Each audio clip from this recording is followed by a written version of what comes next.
Welcome to Barnyard Language, honest talk about running farms and raising families. We are Katie and Arlene, an Iowa sheep farmer and an Ontario dairy farmer, with 6 kids, 2 husbands, and a whole lot of chaos between us. While this is a podcast for farm families, sometimes our content isn't for the whole family.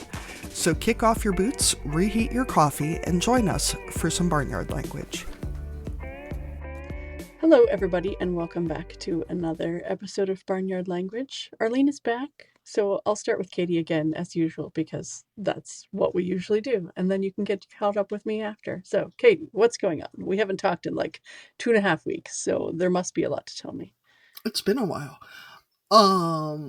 We vaccinated ewes yesterday, which means that we're getting ready for lambing. Should start in about a month. And so everybody gets shots so that they're, for the non-livestock folks, they're conferring immunity onto their lambs to help keep them healthy and safe right at lambing. And did that. We have 37 ewes and 2 rams. So we have an actual head count, which is easier to do when you're vaccinating because they're actually putting hands on all of them. You got to count the number of shots too, I suppose. Yes. Now, people sometimes talk about how spouses talk to each other during the movement of livestock. Are you and your husband still speaking today? Yesterday was one of those strange days where things go so smoothly that it's like you can't even look in the direction of how smoothly things are going for fear that all hell will break loose. Right, yes.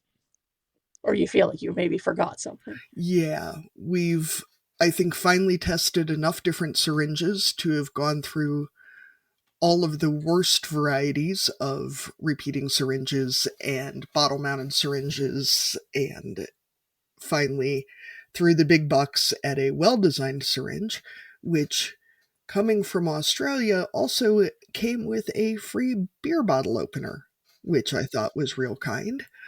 Nice. It's pretty sweet. But it, when you're doing that many very small dose shots like sheep are, it's a 2 milliliter shot, so it's a very small amount of vaccine per animal, but a lot of animals. So we used a repeater syringe where you can draw up, a large amount of vaccine and then just do shot after shot after shot, which is more or less 48,000 times less work than drawing one shot at a time, or God forbid trying to use like a 10 mil syringe and then just stopping every 2 mils when sheep are, flailing around and you can't see what you're doing and whatever else.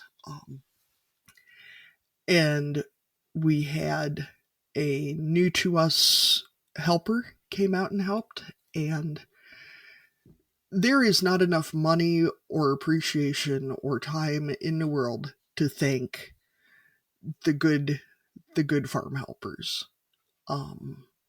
It is so nice when you get someone we've had a lot of great folks over the years, but it's so nice when you find someone who really fits in your system and your way of working and just slots right in like they've always been there and is enthusiastic and happy about helping. And it takes a lot of the stress out of the dealing with your spouse part as well, both having public accountability, shall we say, and also just having that extra set of hands for things. Yeah, that's right. And I find sometimes too, if there's somebody else around, you're more likely to use your words and say, this is what we're going to do next, instead of that, the inner assumption that somehow we think our partners know exactly what we're thinking and we don't actually have to say it out loud. Yeah, I think that's probably a lot of it too, is that, we are explaining things as we are doing them instead of assuming that our psychic connection will just be enough to convey our plan for. Yeah, that's right. That's what happens in marriage vows, right? You become psychic with that other person. Yes.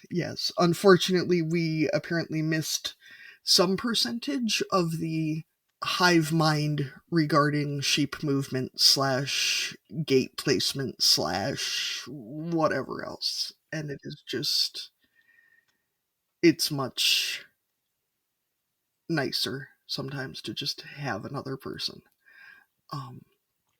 And yeah, it went incredibly smoothly. Other than that, it's the actual temperature swing between last week and this week is going to be almost 80 degrees Fahrenheit. We had actual lows in the negative 20s last week, I think, and actual highs this week in the mid 50s. So take from that what you will regarding mud and pneumonia, more mud. Um, and it's only late February, so it's not spring, but it's muddy. Let's put it that way. Yep. How are you, Arlene? It has been a chaotic couple of weeks in a lot of good ways and a lot of bad ways too. So I think the last time I was on, I alluded to the fact that my dad was quite ill, and he continues to be. That hasn't changed that much. We've had moments where we thought we were saying our goodbyes, so it has been quite bad. But we've also had miracles in the form of incredible doctors and nurses and surgeons who have saved him on multiple occasions in multiple ways. So at this point, he's still with us, so that is amazing. He's still in really rough shape and has a long way to go to get better, but that is at least a possibility. So, yeah, I mean, medical stuff is complicated, but let's just say that he's still with us and can communicate a little bit right now. So that is exciting progress. And in all of that, we were also trying to make a decision about whether we went on a family trip that we had planned. It was our kids' Christmas gift. And so obviously we were trying to decide if it was okay to go, if it was the right thing to do, I mean, and when I say right, I don't mean that there's, a right or a wrong necessarily, but whether we felt like if we went that we could live with that decision. If we went, could we actually relax and enjoy our time with our kids? Because that was the whole point of going on the trip, was to be able to spend that time together. And it was also on my oldest daughter's university reading week, so we knew that if it didn't happen this past week, then it wasn't going to happen because with her school schedule, she couldn't take a week of school off like our younger kids can. And with farming, we know that there's limited times in the year when you can actually take a week and leave. I know that not everyone can, but like Katie said, with Amazing Farm Help, we do have some incredible help right now, and had done all of the work in terms of scheduling and pre-work and preparing for post-work, all the things you have to do before you leave to get ready to leave, all the things you're going to have to catch up with when you get back. All of those things were already in place. So in the end, we decided to go, and it was the quote unquote right choice because it was an amazing week. We went to an all-inclusive in Mexico, which is not something we have done before. We went to an all-inclusive one time before, actually, should say, with our kids, but it was a big family trip, a lot more people, much younger children. My youngest was 5 weeks at the time. So all I remember of that trip was being completely exhausted. So this was definitely a different experience with kids from ages 10 to 19. So there were moments that were relaxing for sure. There was a lot of eating. There was a lot of time in the sun. There was a lot of sunscreen because we are some very pale Canadian people out on the beaches of Mexico. And overall, it was amazing. So I'm really glad that we did it. And I'm also super grateful for all the people who did a lot of work here at home so that that was possible. So that's kind of the short version of the last week. Yeah, it is. It's kind of astounding the difference just between being young and single and having kids in how much work it is to leave your home and go somewhere else. But the difference in having kids and a farm is that much more tremendous in just the amount of labor to get things ready for other people to do things and the amount of labor to catch up to things that weren't prioritized for other people to have to deal with. And Yeah, exactly. And for us now too, um, our two middle boys are working every day on the farm. So we're replacing both my husband and I, who work every day on the farm, and our two teenage boys who are working every day on the farm. So it's not four full-time people, but at least, parts of four people's labor every day, that we're replacing with other humans who are here on the ground. So that definitely took some more logistical work than it has in the past, because there are more of us in our immediate family who are doing that work. So even though sometimes my husband and I might go away, if the kids stay home, then at least, their jobs are still getting done. So it was definitely, yeah, that extra piece too. well, and I think you do end up with that sort of groupthink of things that the people who live here just know have to happen that are easily forgotten when you're telling someone else about them, because it's just, for so many farm families, it is just part of the family routine that X, Y, and Z happen sort of the same way that, feeding the dog happens. And it can be hard to remember to tell other people those things because it's just the thing you do. Yeah, we are lucky that, in our situation, my father-in-law is still here, and he feeds calves every day, and he's kind of our voice of experience. And so while he doesn't do too many of the other daily chores, he knows, like he knows the animals and he knows the things that need to get done. And we have a full-time worker here who is phenomenal, and he is here, most of the time, and can fill in for any one of us, but he is still also only one person. So yeah, there's other people who we bring on board to assist him if the rest of us are away. But yeah, there was a lot to think about. And so, um like I said, the day before we left, we actually thought we might be at the hospital saying our goodbyes to my dad. It turned out that wasn't the case, but we kind of had to prepare our hearts and minds for that possibility that we might come home and he wouldn't still be with us. And then, but that also made some of the minor inconveniences less of an issue. I felt like we had a big snowstorm. We were coming into a second big snowstorm just about 2 days later, and our flight was scheduled right between those storms. And so our flight ended up being delayed on the way there, delayed again and again and again on our way back. So we actually left almost a full 24 hours later than we were supposed to, which ended up working in our favor for a variety of reasons. And then we came back about 24 hours after we were supposed to, which actually ended up giving us an extra day on the beach, which we weren't expecting. So that felt like a bonus. And yeah, so it kind of felt like things worked out the way they were supposed to in a way. Yeah, I know I was, just sort of watching my messages from you and was not sure if you were going to get on that plane up until about the moment that you said you were in Mexico. It was kind of when I was like, okay, Yeah. so they actually went, because Yeah, even when we were in the plane and the snow was coming down and we were watching the snow plows plow off the runway just so we could take off, getting de-iced and all that stuff, I was thinking, I don't know, we might be getting back off this plane back into the snow. I really don't know if it's going to happen or not, but it did. it's always such a frustrating thing, and especially with kids. I mean, your kids are a little older, but there's still that. I mean, even as adults, that like, well, are we going to go? Are we not going to go? Like, somebody decides something, and I'm sure that between your dad and the weather, it have just been like peak. What's going on? Yeah.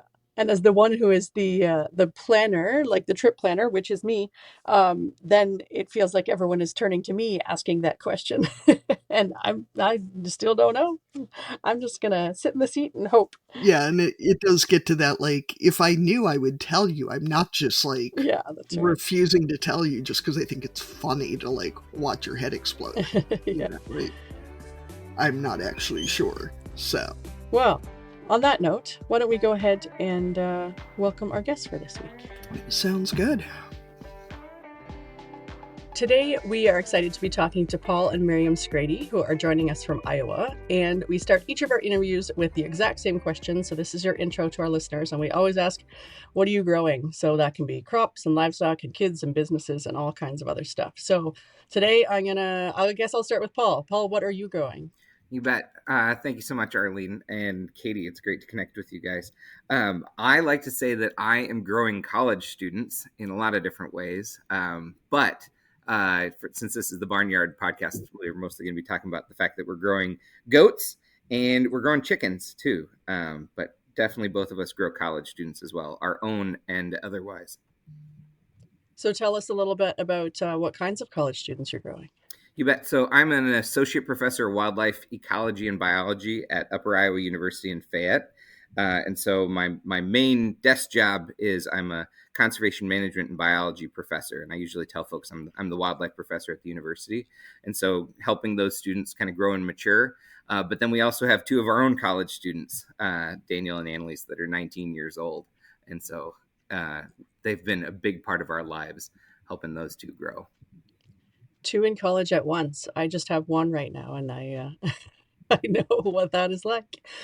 Miriam, being a farm podcast, people always want to know more details. So what kinds of goats, how many goats, do they destroy all your fences, all the regular goat questions? Well, we should have switched the order then, because I wanted to talk about growing college students. Oh, you can tell us about what kind of college students you're growing too. We'll get to the goats in a second. Yeah, tell us about the college students. Yeah, well, I think it would be funny to say that I feel like I'm growing a farmer, because this has been a dream of Paul's for a really long time. And so I am sort of the support facilitator, but watching him kind of pursue this dream. So he'll tell you about our Kiko goats. But yeah, it's been a joy to kind of walk this higher ed journey with Paul. And we've worked at the same college, we've worked at different colleges, and now we're back working for the same mascot and the same mission. And so that's been a real joy. And yeah, I would say growing college students, the busiest and most chaotic was when they were both seniors. Mm-hmm. Were super involved kids. You know, they were in everything from speech to choir to triple athletics. And so, yeah, we were running from here and there. And that's kind of my wheelhouse. I love being the recreational coordinator and following them around. So now we get to follow them to their tennis matches and in college and their choir when Daniel's in choir. So that's been fun. But yeah, here on the home front, I'm a director of an honors and experiential learning program initiative at Upper Iowa. And so I'm excited that some of the students coming in actually are coming from farms of their own. And so how might they get involved in experiential learning in different things totally unrelated to farming, or maybe even on our farm. And so that's going to be a real fun piece of my work going forward. Yeah, that sounds like a great opportunity. Oh, Katie's in. Sorry, I have a quick Midwest question. We see a lot of houses with signs or rocks out front, that say a house divided, Iowa State, Iowa. When you guys are working at different schools versus the same school, do you have to swap out all your decor? Do they make house divided stuff for not Iowa State and Iowa? Yeah, you bet, Katie. That is a great question. The house divided. We are fortunate that a lot of the institutions we've worked at haven't been direct rivals, so that's been nice. We have done some of those split a shirt down the middle type thing, where you're wearing one color of one and one from the other. But yeah, we've been really, really fortunate that we've been able to support each other in different ways when we're at different schools. Yeah, it's been really cool. For not Iowans, it can get pretty vicious, between folks. Mm-hmm. And we're lucky. I mean, we're both Cyclones, Katie. So we're big Cyclone fans. We both got degrees from Iowa State, as well as Luther College. So yeah, we're big Cyclone fans. And are your girls going to the same school now then, or did they split up? We've actually got a boy and a girl. So we've got boy-girl twins that are going to the same school up in Minnesota. They're going to Concordia College in Moorhead, which is a small private liberal arts college, real similar to some of the ones we've taught at in the past and worked at in the past. And it felt like home for them, had that kind of supportive atmosphere and community that they were looking for. And we were really surprised they both ended up at the same school. So back to livestock questions. I guess I'm pointing those ones at you, Paul. Tell us about tell us about the animals and what they're getting up to. You bet. We're growing Kiko goats, and most of them are from Iowa Kiko goats. Adam Ledvina down in Chelsea, Iowa, has been my Practical Farmers of Iowa mentor. He's been a great support, and helped us get started with our livestock. And so, yeah, the Kiko goats are used for targeted goat grazing. So we use them for habitat management, which fits in really nicely with my other job of being a conservation management professor. But yeah, the goats are used for targeted goat grazing. We've got some that are going to be kidding any day now, so that's pretty exciting. And then we raise buff Orpington chickens. So we've raised chickens for a very long time, starting with like the barnyard flock when we lived in Ames, and then wherever we've lived, we've always kept a couple of chickens. And this move into the farm has allowed us to scale up a lot. So we've got 32, I think, right this minute, mostly buff Orpingtons. But I'm doing an experiment right now with black Jersey Giants. So having some free roaming chickens out there. Believe it or not, I saw a TikTok where somebody was like, hey, do you know what works really well to keep the hawks away? Is to have some large black chickens mixed in there with them, and they'll think that they're crows, and the hawks will avoid them. And of course, I'm a wildlife ecologist and love to test things like that, and wanted to have a lot of our chickens out on pasture. And so we've got some black Jersey Giants, and the red-tailed hawks and the Cooper's hawks, knock on wood, have so far been avoiding them. And we've got some local hawks that definitely strafe the flock and have managed to avoid them. So I'm interested to see if this is going to work long-term or not. That's a cool experiment. So I know that asking about acreage is always a tricky question, but how much room do your goats and chickens have to explore? That is a great question, and it is a tricky one. So our home spot here is about 5.25 acres, and we were lucky that it was already fenced in. For it, people have used horses, and looking back at the aerial photos from almost a century ago, some of those, it was a dairy farm. So you can see like where there's the history of dairy here. But yeah, so we've got electric netting that we've been moving to kind of move the goats around the farm. But then we're lucky too, because in the summertime with the targeted goat grazing, they're not spending much time here. So we're bale feeding right now. And yeah, we during the main growing season though, they're not here at the home place. So when it comes to grazing, are you approaching clients? Are they approaching you? Is it a combination? And I've seen the idea of using goats, but then I wonder how you keep them on their target when they're actually out grazing somewhere. Great question. And that's part of why I decided to take on this new challenge. I mean, I've always loved goats and thought they were really interesting. And when we get back into the kind of the history of what's going on, goats were one of the things I was really interested in pursuing ever since I was a little kid. But for this, we're lucky that a lot of the places that we're taking the goats to, they've got specific goals, and it's usually removing invasive species. So where we are, it's primarily honeysuckle, buckthorn, multiflora rose. And so the goats are big browsers, and when we get them into those spots, that's what they're targeting. But again, being a college professor and interested in wildlife and conservation, one of the things that we're doing is we're actually looking at how effective they are at this removal, and but then also like mortality of the plants that we're targeting in there. And so when you ask about if people are approaching us, yes, that's been great. Because this is definitely a way that we're trying to earn money.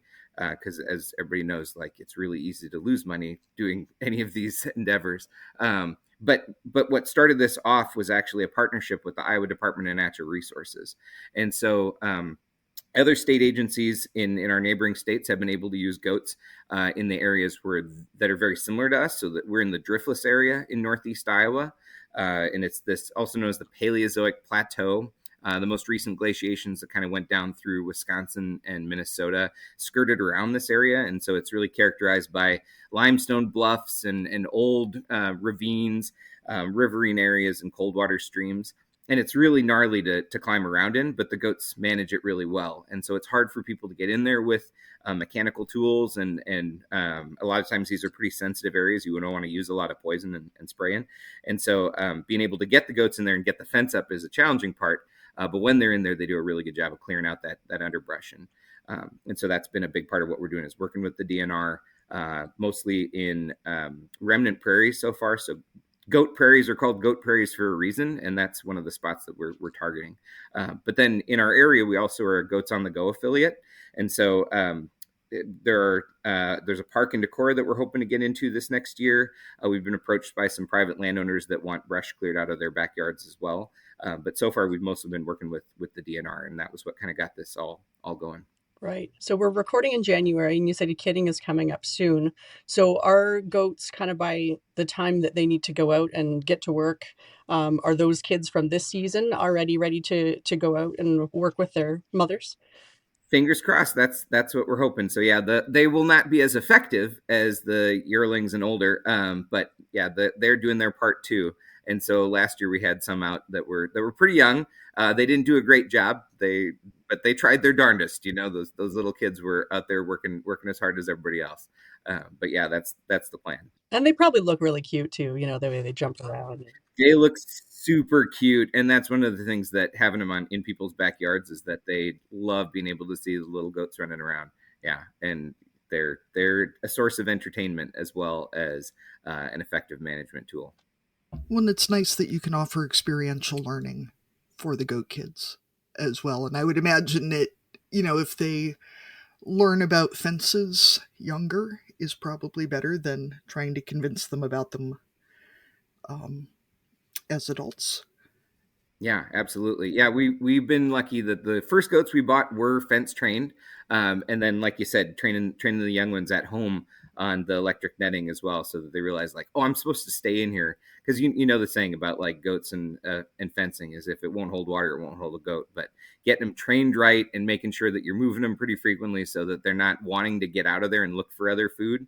That's a big part of it as well. So I know for folks who aren't from the Driftless, where we live does not look like what you're picturing when you think of Iowa. Have you guys had any issues with larger predators? I know I've seen bobcats down near Volga, and you hear rumors about what's out in the woods, and I'm sure there are bigger things out there, but... Great question, Katie. So yeah, where we are in Northeast Iowa does not look like the rest of the state. And when I first moved to Iowa 25 years ago, I thought, oh my gosh, this is nothing like I expected. I thought it was going to be cornfields everywhere, and it's these beautiful trout streams and oak savanna and forest, and it's this fabulous area. And then you went to Ames, right? Exactly. Then I went to Ames for grad school, and it was like, oh, this is what they were talking about. I grew up just outside of Ames, and this is basically a different state than the rest of the state is. Yeah, absolutely. So yeah, where we are, we've got coyotes and we've got bobcats. We've been pretty fortunate, knock on wood again, that like they don't seem to be troubling the goats. And again, all our goats have got horns, and we have not yet, knock on wood, had any negative interactions with big predators. You mentioned Volga Rec area. So actually working with the DNR, that was one of the sites that we had the goats this last year. And there was a black bear sighted there and documented on a bunch of people's trail cameras. It was definitely an adult black bear, and there aren't many in the state of Iowa. But that was one thing we were concerned about. And again, knock on wood, we everything seemed okay. The goats were fine, and the fences stayed up. And when they did come down, the goats cooperated, and so yeah, it worked out pretty well. I know there's some really interesting research, and I think Paul, you and I have talked about this before, coming out of Washington State about the fact that coyotes mate. I don't know if it's for life, but quite consistently they build a very strong community, and so coyote hunting can actually increase predation because younger coyotes are coming in rather than there being an established family. And that's certainly something we have also, knock on wood, experienced with our farm, that having a stable pack is much less trouble than having the coyote equivalent of teenage boys partying it up all over the place. Yep, you nailed it, Katie. That is exactly it. That and where we are, I know of 3 packs that I've heard kind of from our farm, and that I've got friends and students that coyote hunt, and they say, oh, they're right up near your fence, they're very close. But yeah, removing coyotes seems to create more problems a lot of times than just letting them be. And so, like you said, the older ones kind of figure things out, and younger ones tend to cause trouble. And I think they found that in a lot of wildlife species too, mountain lions, for example. Yeah, it's just interesting how working with conservation can solve so many problems rather than, the ways we generally try to control things and just make it harder for ourselves. Because yes, we have a pack in our prairie. So what are the coolest critters you've seen on your farm so far? What are you guys seeing out there? Yeah, I'm a bird nerd, Katie, and so for me, I literally, when I got done feeding the goats this morning and checking on the chickens, I was filling my bird feeders as well. And so we're really fortunate. I think we're at 105 bird species on the yard list, and I personally, a lot of people would think this isn't that cool, but I love bobolinks. So bobolinks are a blackbird that, again, if you have pasture and you're in the right area and it's the right conditions, you'll get these beautiful black and yellow and white birds that sing the craziest R2D2 song. And so that's one of the birds that I was really hoping we were going to get. We have a lot of corn and beans around us, so us having pasture nearby and ours as well, I was really happy to get a bobolink on there.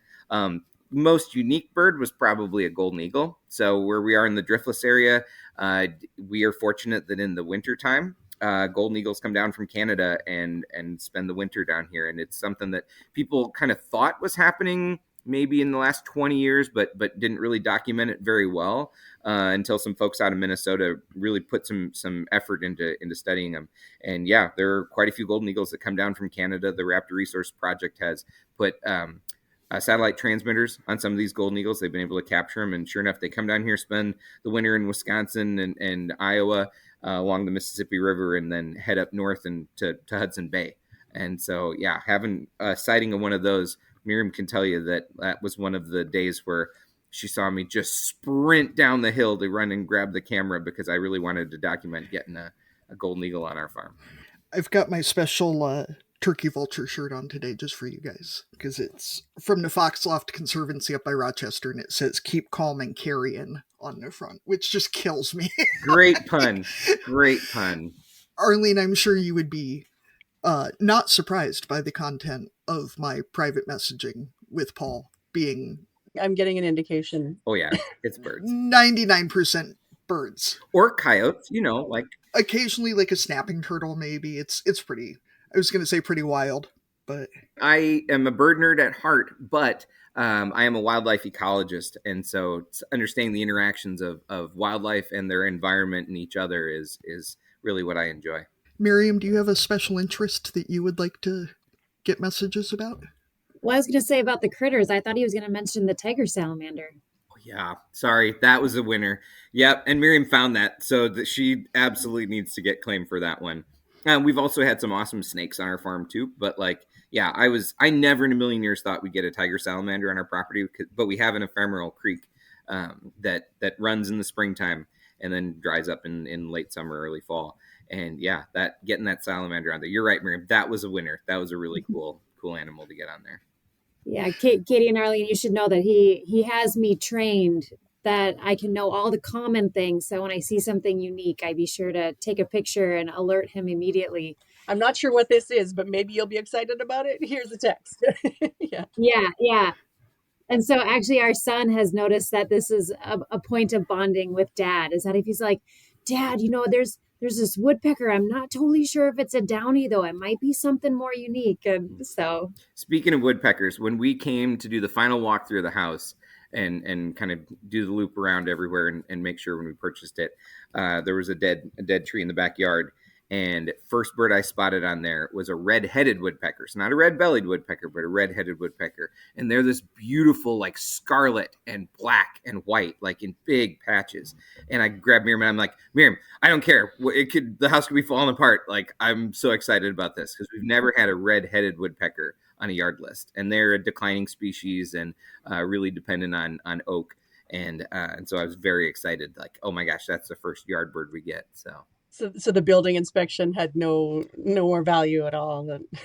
Probably should have paid better attention to some of the things in retrospect, but the red-headed woodpecker was a nice bonus. Now I feel a little guilty because I have a red-headed woodpecker that comes to my office feeder every day and yells at all the little birds. He'll be up there eating, and if they even look at him, he'll yell at them, and they fly off down to the railing and wait for him to go away. But now I'm picturing, how people douse for water. They, get an inspector in to check the foundation, that you're out there with, 2 bird feeders, just, gonna see who comes in. That's going to be the deciding factor on this. Pretty close. Yeah, that's pretty good. Everyone has an origin story, but some stories hit you in the heart, and the story behind one of our past guests is totally one of those. It all started with a young kid named Kawani. Yeah, Sean, the chicken guy short of Blooming Health Farms, didn't know he'd be a chicken farmer or that he'd be teaching you how to turn your flock into a business. It began with Kawani, a kid stuck in the court system who needed a second chance. He joined Sean at Blooming Health Farms to turn his life around. One day, Sean showed Kawani how to sell fresh eggs at a local market. As Kawani started selling those eggs, Sean saw the real power in what he was doing. It wasn't just about the eggs. He was building skills and getting respect from the community. That one small act of selling eggs transformed his life. And that's how Blooming Health Farms was born. Sean saw that selling eggs could be more than food. It could be a way to help others learn business skills and build their own futures. And now, through their online community called Pimp Your Flock, Blooming Health Farms is taking this mission even further. Pimp Your Flock is a community for people who want to turn their passion for chickens into profits. You'll learn how to turn your flock into a real income source, and when you join, you're supporting Blooming Health Farms so they can help more kids like Kawani build a better future. So if you're looking for a way to turn your flock into a business and be part of something bigger, join Pimp Your Flock at pimpyourflock.com. Not only will you learn the skills to make your egg business grow, but you'll also be part of a community that's changing lives.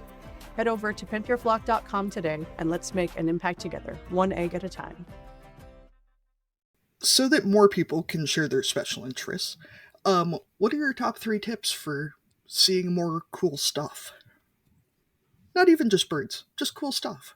You bet. So providing habitat. I know you've talked in the past on the podcast about your prairie and how there are days when you look at that and you think, gosh, it could be doing something else. I could be growing something out there, having the cattle out there. But providing habitat really is a crucial thing for wildlife. And living in Iowa, where 98% of the state has been changed or is in private ownership, and so we work really hard to try and create that habitat. So food, water, shelter, space, reproductive areas. And so anything you can do to do that, to create that habitat is pretty crucial. And so the easy thing, right, is bird feeding, right? That's something that a lot of people do. And since the pandemic, more and more people have gotten into bird feeding and bird watching. And so providing food and water, especially when it's this cold like that, if you can keep a heated bird bath out, that'll draw the wildlife in as well. But yeah, having habitat, planting native species. If you can avoid mowing and haying during the nesting season, that is pretty crucial. I know a lot of your audience are thinking about weighing out a lot of different things when they're making decisions. But yeah, we've seen a big decline in grassland birds, and part of that is nesting habitat. And so being able to provide habitat for wildlife is pretty crucial in any way that you can. And now that we're in the country and no one has to look at it but us, Paul has always had a brush pile at every house we lived in, which has not been, our neighbors aren't super fans of the brush pile that helps the rabbits and the squirrels and all the things that they don't want around. But if the birds can have that shelter and protection, then they know they've got a place to escape. Mm-hmm. I always call it my rabbitat because it ends up being shelter for our rabbits in our yard. And so all my neighbors with their gardens and have never really appreciated that, or their beautiful manicured lawns. Me having a big old pile of sticks and twigs and leaves and brush in the yard hasn't made a lot of friends, but they've been very tolerant. So what are your ag backgrounds? I know, Paul, you said you always wanted goats, which I'm just picturing, how little kids will put up, pictures of horses or race cars or whatever that you just, from what I know of you, it seems possible that you did just have, 50 pictures of goats on your wall as a kid. and birds. Oh, as a little kid, Katie, yeah. So my background is when I was a little kid, my parents were great and supportive and got me a lot of plastic farm animals and the Fisher Price barn, and lots of folding fence, and I'd arrange them all in the carpet in our living room and bring them with me wherever I'd go when I was little. And whenever anybody would ask me, what do you want to be when you grow up? I'd always say, I want to be a farmer. And I'll never forget, my dad's going to be mad that I'm sharing this story. I was in fourth grade. I was in Mrs. Black's class. I was 10 years old. And we were writing about what we wanted to be when we grew up. And I said, I wanted to be a farmer. And my dad took me aside and he's like, son, I know that you'd love to do this, but you really can't be a farmer. Like, we don't have land. My dad was a biologist with the state of Alaska. And he's like, yep, this is not really something that you can do. You need to find a different career path. So I was like, well, I love animals. I'm going to be a veterinarian. And so that was the next path. And so it took me a long time to realize this dream. But we always would try. I mean, we'd backyard garden and we've always had chickens. But to finally move to that step where we say that, yep, we're beginning farmers, that was a big step. And Miriam, are you merely a support person? Yeah, I grew up in North Dakota, so there was farming all around me. But I was the daughter of a pastor and a kindergarten teacher, and that was the farthest thing. I mean, they would have arguments about, having plants in the house because we wanted to travel and not have anything that tied us to the house. And so yeah, we tried to keep things pretty simple and practical, and never even had a dog. We had allergies, and it just wasn't part of our repertoire. So it took Paul 6 years to talk me into one dog. And he actually had to go through this whole proving it process of running a mile a day for a month, I think is what he ended up doing, to say this will improve my health. But yeah, that dog turned into puppies and 6 dogs. And then now we have another dog, and then it just kind of kept expanding from there and found this piece of land. So yeah, it's kind of been more of a cultivation of, me kind of opening up my heart and just I don't know how to be a farmer's wife. And he's like, you'll figure it out. You're doing great. And so yeah, he's gotten very strategic in how he introduces me to these things. Our first dog didn't bark, didn't jump, didn't lick, just walked right into me and hugged my chest. And it was like, okay, I guess we're going to have this dog. And then with the goats, well, the chickens were great because I love to have eggs and they were pretty low maintenance. And so he did a good job of making sure I wasn't the one scooping the poop and doing those chores. And then with the goats, we started with, days old bottle fed goats where we were the entertainment, we were the joy. We'd invite all of our friends, and we got to be the source of that fun for people. And so yeah, he knows how to enter me into that, and just like he does with the college students, right? Of what is their first entry point? How are we going to have this be, something that really is going to capture their hearts and win them over, and then the hard stuff comes later, right? The first goat dying and us not knowing why it died and it being sad. And so then, the hard times of January cold days, that comes later, but we didn't start that way. Yeah. Start with the good stuff. I should say, Arlene, real quick, Miriam's been super amazing. And when we were in college, one of the things that Miriam worked on was local food and connecting people with local food. And she was volunteering at a community-supported agriculture farm to get access to fresh produce. And she connected us with some amazing farmers in Northeast Iowa. And so, she says she wasn't interested in farming, but really she had some great connections and that network in Decorah, and working at the local food co-op. Like Miriam was working at the food co-op before I even became a member. And so she's been thinking about food and where our food comes from for a really long time. So while she says she never dreamed about being a farmer, she's been thinking about food and what we put into our bodies for a long time. And as she was saying with the college students, I teach a class for our first years on sustainability. And a big part of that is food, right? And understanding where our food comes from and how far it has to travel to get to us. and the impact that agriculture in different ways has on the environment. And so, like she said, getting college students to think about food and where it comes from is pretty impactful. And one of my favorite stories from this past year was having college students out to feed baby goats during finals week, and they were asking for this. Right, they were coming out at 11 o'clock at night, and I'm like, "You're done with your finals. Why aren't you out celebrating?" And instead, you're bottle feeding baby goats at 11 o'clock. But again, they were asking to do this, and I think it's the type of students that we're cultivating, and the relationships that we're trying to build with them, and where their food comes from. I think it helps that there's literally nothing more charming than a baby goat. And I say this as a lamb producer. Lambs aren't as cute as baby goats. And I think it's because they have such fat little legs. I've spent more than a decade now, 2 decades actually, doing some real in-depth research. And I think it's the fat little legs. That's all I can come up with. Because they have such knobbly little knees, and they're just so stompy.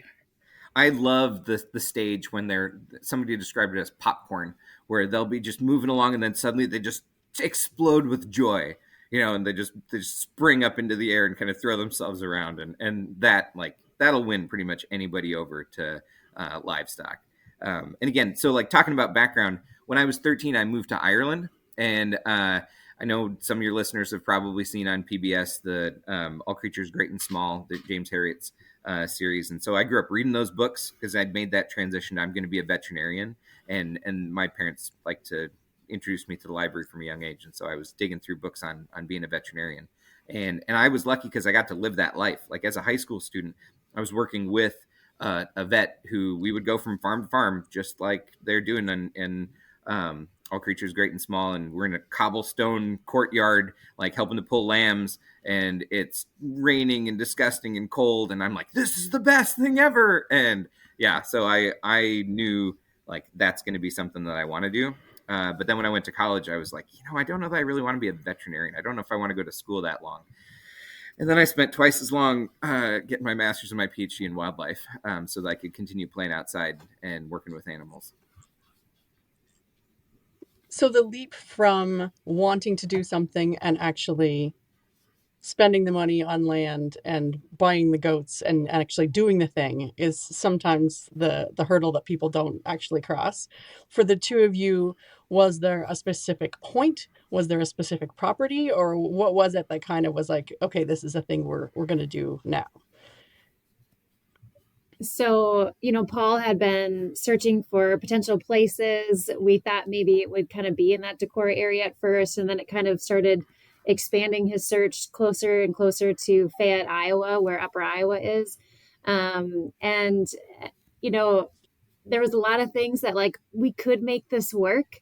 But then this property just came up, and it was so perfect. And I'll let him talk about what he loves about the property, because it's if you can dream up all of his categories that he wanted and to have it all in one place and actually at a price point that we could get into, was amazing. So I'll let him cover that piece. But back to having high school seniors, this was all happening when we had high school seniors.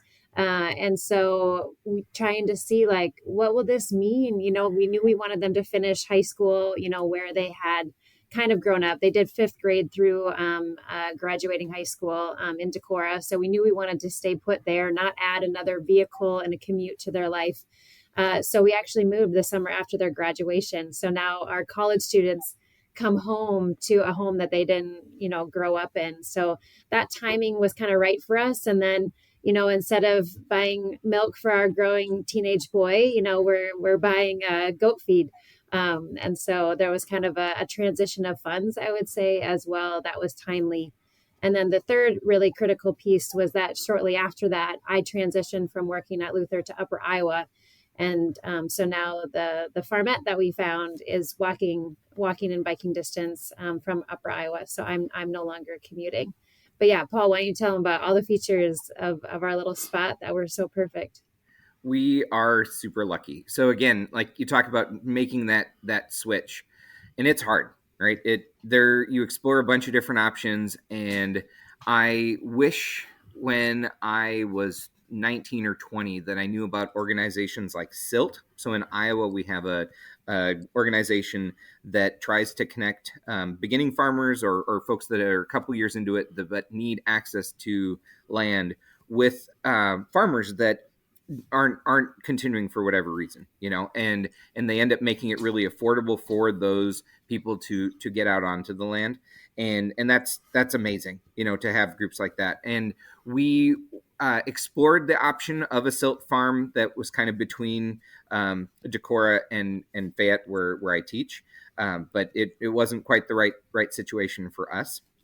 There's a really, really sweet couple that are on there now. Sweet Seasons Farm, I think, is what they've called it, and they're doing great work. But trying to make that jump is tough, and this was one of those where the stars just aligned. We were really, really lucky though, and that's the hard part, is you can't make that happen for everybody. But walking distance, biking distance from work, like I love that in January, even when it's terrible out, I can slap on more layers and bike to work to be able to teach, and to have students out to the farm. So like we've had them out for a bonfire. We had a superb owl party on Super Bowl Sunday where the game was on inside and Miriam was making wings, and outside we had a bonfire and we were playing owl call playback to try and attract owls in so they could get to see them. So we had a barred owl come in and like perch right above the fire, and got to hear great horned owls and eastern screech owls. And so the approach, is that the touchdown, or that is great. Yes, exactly. Like getting the owls to come in, it's like touchdown. There we go. That's what's going on with the game inside. So what's the halftime show like for something like that? Oh, the halftime show had s'mores and hot dogs, and yeah, it was wonderful. This sounds like my kind of sports ball party, to be honest. Like, it was pretty perfect. And I did not come up with the superb owl name, but it worked out really well for us. So this site, I mean, it's beautiful. Like I said, it's got a stream. It's a half a mile from the Volga River, but it's up on the hill, so I'm not worried about flooding, which was one of the things that we've had happen in living in Decorah. It's got native habitat on it, some big, beautiful, mature trees. We've got some oaks on here that are just fabulous, and some big white pines that somebody a long time ago had the intention of putting those in, and they've created this great windbreak and habitat. So yeah, I love it. The house is not the original farmhouse. They did tear that down about 20 years ago and replace it. So that was another thing that made it really able for us to do that transition. The windbreak was critical for me, having grown up in North Dakota.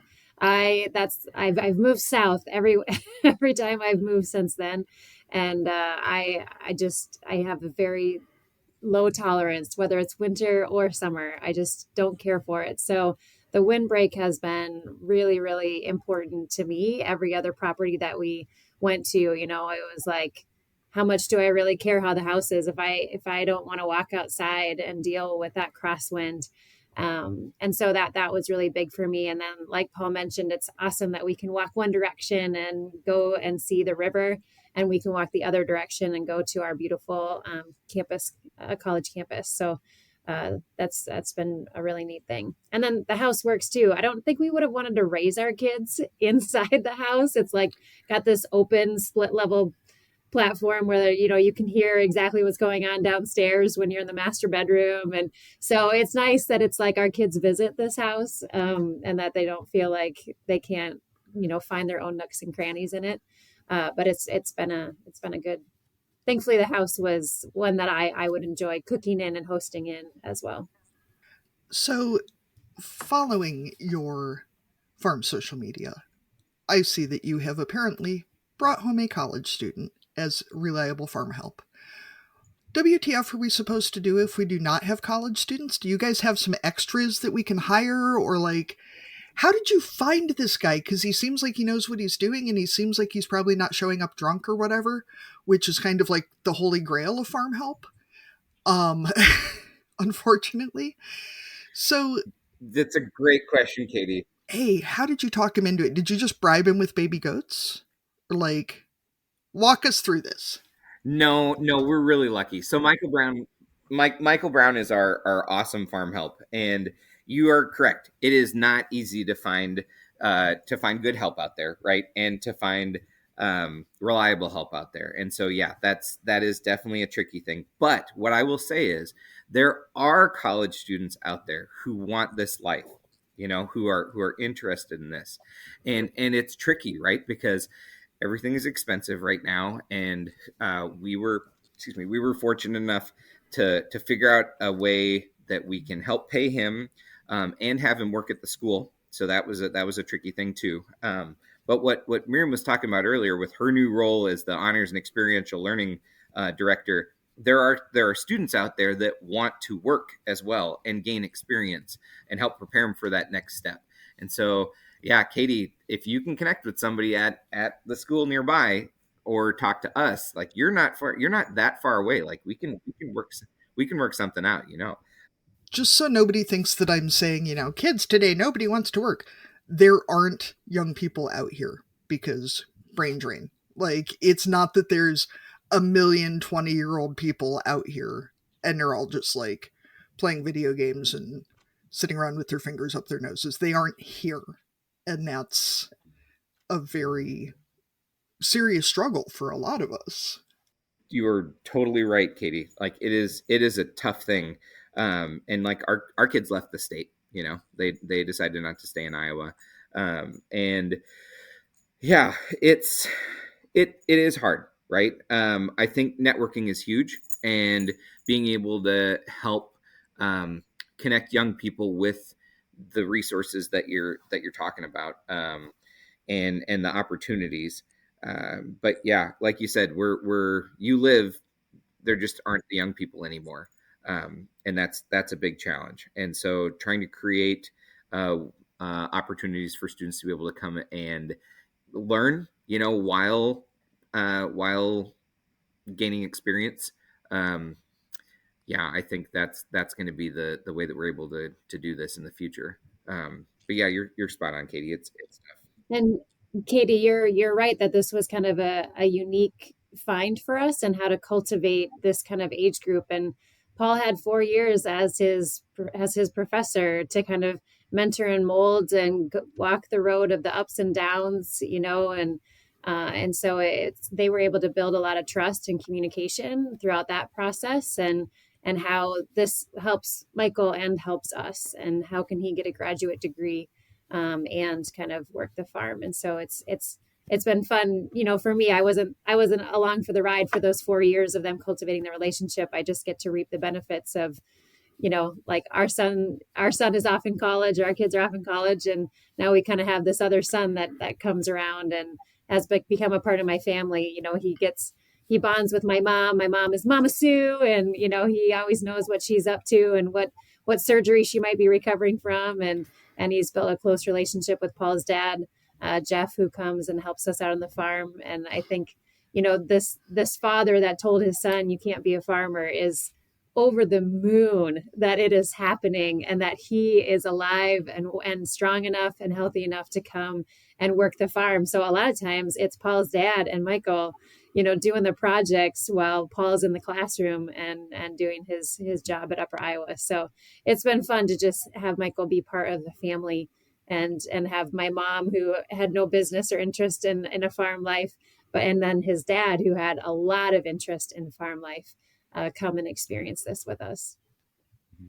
Yeah, while we're talking here, I've received texts from Michael about what are your thoughts on AI and not artificial intelligence, but artificial insemination. So again, like living the two lives that we've got, those are two very different conversations. But yeah, he's going to be showing up here in a little bit. Yeah, it's been pretty wonderful, and I will fully admit I am terrible at backing up a trailer. It is not a skill that I cultivated growing up, and fortunately, Michael is really good at that too. So that's been a game changer for us. You're moving goats around a lot. That is a really good skill. I'm getting better. He works with me on that. But yeah, he can move the trailer around like nothing. But yeah, it's been really huge. And yeah, being able to find young people to that are interested in this life as well as willing to do it too, has been really a great thing. So the way you've been talking about the goats, are they officially involved in research projects at this point, or is that just the way your brain works all the time? Ooh, that's a good question. Yes and yes. So, like, Yeah. yes, they are officially involved in research projects. So this fall, I actually had multiple undergraduate students for their senior research projects look at things like goat preference of different types of invasive species, and where they were doing a feeding trial to see like how long did they spend with these different plants, and which one did they go to first when given the opportunities, and so like yes, there was that. And then another student was looking at the grazing impacts, like on these different, we had them on these different prairies. And so like we did pre and post and during veg surveys. So yes, they are officially part of it, but then it's also like, oh, this is cool. I want to learn more about this. And the people that are paying to have the goats on their land, they're doing it for a reason. It's not just because goats are cool and they look interesting, and they're entertaining, but it's also right. This is I've got a purpose. Like I want to remove these thorny or invasive or non-native species out of here. Is it going to work? And so like, yes, a lot of people make a living doing this, but we want to know like how impactful is it? And again, goat grazing is one tool. Like you can use spray, you can use mechanical removal, and it often takes a combination of multiple ones to have it be fully effective. And where we are in Iowa, fire is a tool, a management tool as well. And so that's something we've been talking about exploring as well. Because when you can get a lot of that brush out of there with the goats, then maybe you can run fire through and help do a further dieback of some of those species you're trying to get out of there. That seems to be the problem with multiflora. I actually need to contact you about this because multiflora, it seems like, for folks who aren't familiar, multiflora rows, seems like your options are kind of napalm or goats, because it seems like fire just gives it more of a leg up by itself because it just kills off the competition. Yeah. These are tough plants, and some of them are taking over parts of the country, where you hear about kudzu, and there's folks that are doing work with that in the southeast. I mean, they're troublesome. And when you look at the list of invasive species, when you go to your state extension list, and they talk about like noxious weeds, but also other invasive plants, like it's not just one or two. There are a lot of these that can be really problematic and can choke out other native species too. So we talked to our guests a lot about when they first became parents. What stands out about that time to you guys? I assume were you both graduate students when your kids were born? Being an old mom with young kids kind of throws off my radar for these things, because I think we're about the same age, but my kids are 6 and 8. You are not wrong. So we got married while we were juniors in college. We graduated in May, and unexpectedly got pregnant in June, and got a 2-for-1. Yep, and we didn't realize that for a while. So again, like you're cussing and discussing. There's a lot of things we can talk about for that part. But this was 2004, so this is pre-Affordable Care Act, and health insurance was and is always a challenge for folks, especially like again if you are a small business owner. Trying to figure out health insurance is a big challenge in the United States. And so, yeah, we had gotten health insurance through the school that we were attending at the time. And it was for 1 year, and it expired at the end of July. And we were pregnant in June. And when we went to go purchase new health insurance, they said, "Oh, your pregnancy is going to be a pre-existing condition, Miriam." And we were like, well, what does that even mean? And in other countries, that's just called like your medical history. But no, they were not going to cover that pregnancy. And so we needed to quick pivot and figure out how we were going to get health insurance. So we actually re-enrolled at the school so that we could re-sign up for that same health insurance and have that be covered. And so that was interesting. I mean, Miriam can talk about her experience. I was really lucky. I got to work with a professor studying turkey vultures, Katie. So that was cool because I needed to keep my health insurance because I had my appendix out on like July 25th, right before my health insurance expired. But yeah, Miriam, do you want to talk about what you did with yours? Yeah, so I think it's my fault that we got pregnant. I'm not talking about how pregnancy happens, but I was an aspiring midwife at the time. And so I had sort of designed my college degree. I thought I was wanting to go into nursing, and then midwifery really became the path that I was on. And so I was like, how can I be a midwife if I've never had a kid of my own? Like, these mothers aren't going to trust me. I'm going to be like, you're going to be okay. And they're going to be like, you don't fucking know.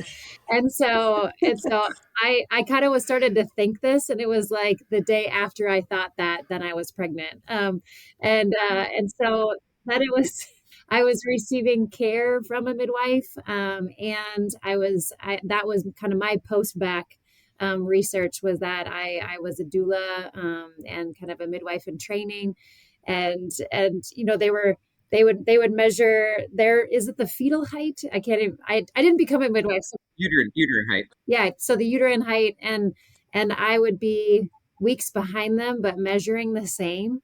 And so they got suspicious, like, gosh, maybe it's twins. And my mom said, no, I measured big.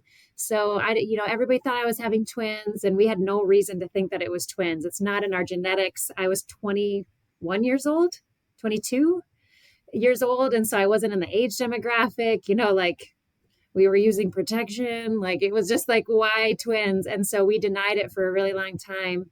And then came to find out that it was at 29 weeks. We found out it was twins, and gave birth to them at 39 weeks.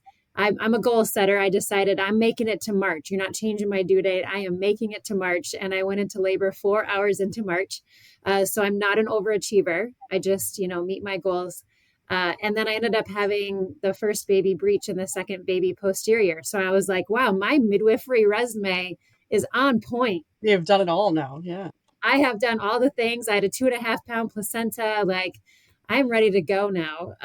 And we didn't end up pursuing that path. Maybe that's, my next, I always said, like, maybe when I'm empty nest, when I'm 40, that I'll become a midwife. So maybe that's still coming. I've been a doula for double-digit births, and that's been a real honor and pleasure. And then I was the doula for our dog unexpectedly, while Paul was at Upper Iowa writing an exam 45 minutes away. I was the doula for our dog unexpectedly. We didn't know she was pregnant. Yeah, we're not great at biology. He was teaching mammalogy at the time, but we'll just, cut that out of the podcast and not throw him under the bus. But was it a very fluffy dog? Like, did it have a lot of hair? Yes, she was a standard poodle, and she was very fluffy, and we didn't know that she'd had a secret tryst with her boyfriend before we got her. And yeah, and they didn't know. They wouldn't have sold her to us if they thought she was pregnant. But yeah, Miriam called me and was like, the dog just had a baby. I was like, what are you talking about? Why? Whose dog and where? Where are you? What's going on? And having zero experience with mammals, right, growing up without any pets, my only frame of reference was 101 Dalmatians. And I was like, I don't know how many is about to come out of this dog. Mm-hmm. So it felt reminiscent of. How many were there? There were 6, but one was a stillbirth. So yeah. But she handled it great, just like she handled having our kids great. And so definitely what I tell my college students is condoms are 97% effective. 97 is not equal to 100. And so, yeah, you could end up with 2 absolutely wonderful kids. But yeah, Katie, I was 6 months into my, they were 6 months old when I started my master's. And so going through graduate school, that was just my life, was that I had little kids. And for my graduate work, like, this was the other part of my ag background, is all my research was out in Montana. So I was leaving Miriam alone with 2 little kids for 6 summers while I was working in ranch country. And so I was really fortunate. I got to work with a lot of cattle folks out there studying grassland birds. But I'd help with branding every year and got really close with a lot of the ranchers out there in Montana. But Phillips County is the middle of nowhere. There's more cows than people. And, but yeah, I was lucky. I got to work with a lot of those great folks. But yeah, having 2 kids when we were young was a challenge. And they were troopers. Like, I was texting them yesterday and talking to them about how, like, I wish I could have been a better dad when they were young. Because again, we're all trying to figure this out. This is part of your podcast, is like, we do our best. And I think I remember Katie saying one time that kids are really forgiving. Or maybe Arlene, it was you, that kids are really forgiving. And that's a good thing, because, like, we do our best and we try to get to as many events as we can and try to do the things, but it's tough, right? When you're working and living and trying to support a family. And yeah, in today's society, it's not easy, and there's a lot of things that kids want to do and be involved in. So Miriam mentioned being the event coordinator. Like, I'm super grateful that she was able to do a lot of that while I was working and then pursuing farming too. I think I was also kind of funding finder, because we had no money, right? We had college debt. We could get into Paul's appendicitis bills and our truck getting totaled and not having a place to live. It's celebrating our first year of marriage, not knowing it was going to be twins.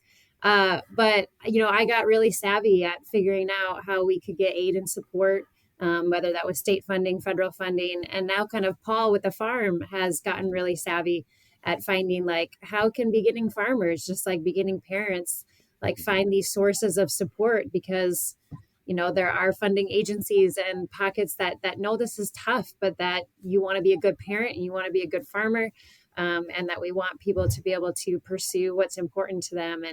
And so yeah, Paul's gotten really good at kind of finding those opportunities where we can put our mission of like environmental stewardship and taking care of the land, put our dollars where our heart is, and not have to do it with all of our dollars.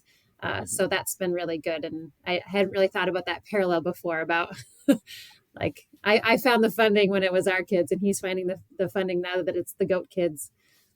I think it's important to look for those things and to apply for them, because there seems to sometimes be this, I don't know if people feel guilty or that someone deserves it more, or where that can sometimes come, or like you need to pull yourself up by your own bootstraps and not ask for help. But those pots of funding are out there, and if you don't apply for them, then sometimes that funding disappears, or it just gets moved somewhere else. And it's, like the money is set aside for people to use. And so there's no shame in, especially when your kids are young, if there are sources of funding out there that can help you, whether it's put food in your fridge, or, there's programs to help kids do extracurriculars. Or, I mean, right now we just recently qualified. There's a new dental program in Canada. We have socialized medicine, but for whatever reason, teeth aren't covered, right? But there's a new federal dental plan, and my kids happen to qualify. So I applied for it, and now I have dental insurance. Like, I never had that before, and we paid it out of pocket. But that, every time you go in for a cleaning, you're like, please don't give them x-rays. Like, can we just do the bare minimum kind of thing? But if there are programs like that out there, there's no shame in applying for them and using them to help your family. And so we need to make sure that people don't feel guilty for using the programs that are available. You bet. Again, being in the United States, the NRCS, Natural Resources Conservation Service, they have some really great resources out there for beginning farmers. And we have been working with folks, our local office. Right now, one of the things that is being funded under EQIP that they've been talking about are the virtual fencing. So it's something again, as a researcher and interested in moving goats on the landscape and rotational grazing, this is another tool potentially out there. And this next year, supposedly, EQIP is going to help with that cost share. And so there are cool opportunities. And like you were saying, you have to be willing to ask for it. And it's hard, right? There is the stigma associated with it. But that's what the money is there for too. And so if we want to continue this agricultural lifestyle, like it's hard, it's challenging, but there are resources out there to help with it. And so getting in touch with your local NRCS office and the employees there, they can help with finding those pots of money, but also just kind of navigating the system too. And so we were able to actually put part of our farm into pollinator habitat, through the Conservation Stewardship Program. So a lot of people know about CRP, the Conservation Reserve Program, but there's another pot of money too, the Conservation Stewardship Program. That again, like this was a part that was not really accessible to the goats, but it's as far as like on the other side of the creek and in the timber and on the other side there. And so, yeah, we're able to put that into pollinator. And so again, like we were talking about earlier with wildlife, I am very excited to put some trail cameras over there. We know that like ubiquitous species like monarch butterflies that we've always grown up with, and one of the most identifiable butterflies in North America, is in a precipitous decline right now. Like this last year was a horrible year for monarch butterflies, and they're on the edge of being listed under the Endangered Species Act, and that's a butterfly that everybody knows. but there's a lot of things that a lot of challenges that they're facing. And so if we can kind of help them along, there's money to do that. Are they getting to the point where if Miriam sends you a picture, you'll come running? Oh, absolutely. This last year, I was shocked at how few monarchs we had, especially from the year before, and so yeah, I would probably go running. I'd also want to make sure it wasn't a viceroy butterfly, but she's pretty good. Hopefully she knows the difference. Yes, yeah, you bet. But again, like native bees, the native pollinators like that, there's so many things that we just don't know about because people haven't studied them, and so there's efforts right now to try and document the different bees that are out there. And so, yeah, we know that some of those are in decline as well because that people have been starting to pay attention to it. Miriam, can we talk a little bit about being a doula? Because I'm really curious about, I haven't used their services. I was lucky enough to deliver in a very small, small town hospital and felt like probably the nurses were basically doulas because you were usually the only person delivering at any one time. But what did doulas do and who do you support? Oh, yeah. Sorry, Miriam, I'm going to interrupt and admire your commitment to experiential learning, that you were so excited to become a doula that you just went ahead and had 2 babies. And a 2.5-pound placenta is basically a third child at that point, I think. It was a triplet. And if I start to get into the details, the twins were 2 hours apart and the placenta was an hour later. And they wouldn't let me eat because they were too afraid that at each point that I was going to have a C-section, like C-section for baby A who was breech, C-section for baby B because it was 2 hours later, C-section for the placenta, if it wasn't going to come and my contractions had stopped. So yeah, it was a whirlwind, and definitely because of Paul's veterinary farm background, I actually had a doula for him, Arlene, so that someone could be there for the spouse. I don't think that's thought of. So I had my physician, I had my midwife, and then I had a doula for me, who was actually my dance professor. And she had twins just a year prior. So maybe twins were contagious. I don't know. And then I had my best friend, kind of who was part of our love story, was Paul's doula. And she actually brought, was it baby goats? No, day-old lambs that were out in the truck. Day-old lambs. So yeah, she brought beer bottles with milk and nipples on it and into the hospital room. So, yeah. So anyway, back to your question, Arlene. Doulas, I think, are a really, really special potential contribution to their birth story because they are totally there for the mother. So they don't have any they kind of intentionally don't have medical training. They explain your medical choices and decisions. They explain what's happening. And they basically are like your advocate for information and your cheerleaders. And so if something is going in a direction that you don't want, they help to kind of support you through that, help you with decision making, help you with your fears.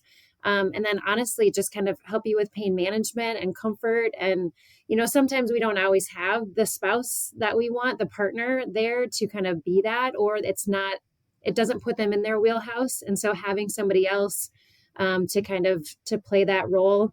I'm trying to decide if I want to share one of the things that my doula did for me that you wouldn't want your spouse to do for you. And so I think it's just it's an honor to be a doula. And then it's hopefully a real source of support and empowerment for the mother, because, you want to trust your doctor, but the physician kind of has their needs also, on the table of like, man, if this turns into this, my ass is on the line. And the doula is just like, what Arlene needs is what I am focused on. And I'm going to stick with her, through the whole process. So I guess that's my interpretation. I mean, there are probably doulas where this is their full-time gig that might describe it differently. There's also postpartum doulas. That was actually the training I went all the way through. And what a beautiful thing, just to like, my motto is that everyone needs a wife. And so I think that there's sort of that, like, a wife for the wife can be that postpartum doula. Because if you don't have that support system, you don't live in your family, or your family are not supportive, because they're doing their best, but like, my parents were like, give them pacifiers, or like the postpartum doula would be like, how do you feel about the incessant crying and need to be on your breast all day? What do you want to do about that? They'll come with that kind of neutral, supportive, here's the research, here's what I know, here's what's worked for some, but a lot of autonomy and agency. So I think it can be a really beautiful partnership where there isn't the familial tension or the spousal tension, and that they really just are like interested in helping you with those decisions. So that's what I think of. I don't know if you've had any interactions or thoughts about kind of the doula role, but that's how I think of it. That's kind of how I was picturing it. And I suppose it can be so individualized for each person, right? I'm assuming you establish a relationship before you go into either the postpartum period or into the delivery room, and you can have all of those conversations about what their expectations are of you and what you are able or willing to provide for them.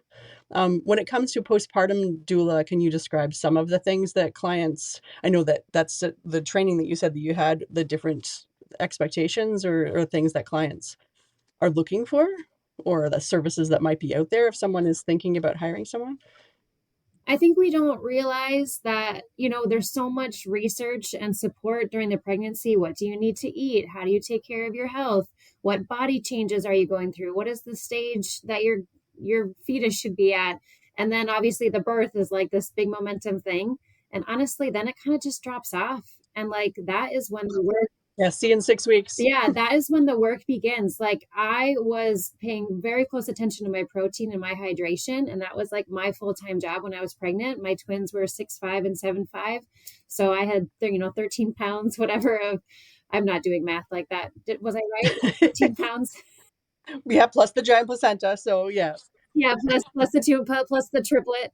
But like I was shocked that when they were born, like in order to nurse them, I had to maintain that level of intensity of being super, conscious of what I was eating, how much I was drinking. Paul was delivering me water every time that I was nursing. So man, relate that to your livestock, right? Of like, how can we continue to really support them? It's not just that like, cool, now you produce milk and then you give them the milk.